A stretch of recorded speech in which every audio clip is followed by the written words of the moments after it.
Hi, I'm Dr. Bertice Berry, and I want to tell you a story. When I first started telling these stories, it was because I asked myself, what do I know and what does my community need?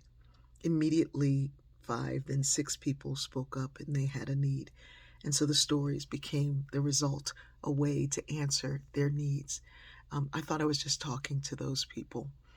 And then it became something that I needed to continue because so many others came in and they were responding to these stories. And there are many reasons why I needed it. One of them is a story that I heard a young man share about the spider and the butterfly.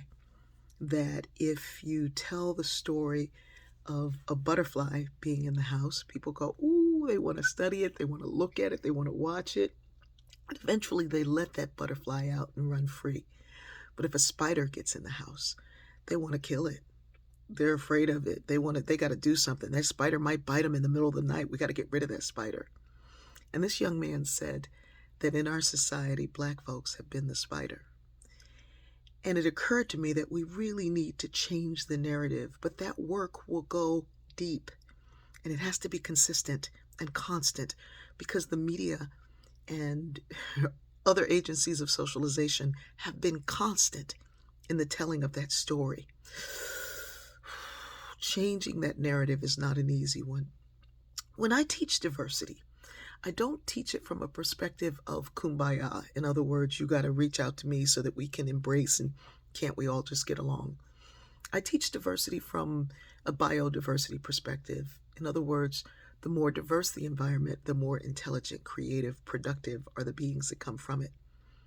Therefore, diversity behooves the user, me. It's not about me reaching out to you because I'm so um, benevolent. It is me reaching out to myself to learn and experience things from the whole world because it makes me better. And then when I become better, of course, I see the world from a better light. We tend to see the world the way we see ourselves. And the more we evolve, the more evolved the world begins to look and you want to embrace. Too often the conversation is around sympathy and empathy. And we want to have empathy for you. It's like the dead spider. No, thank you. We don't need you to feel for me or to understand what I feel and what I'm going through. In fact, there's a lot of evidence that says you can't. Maybe you can try to. I like the definition that says you can imagine what someone else is going through.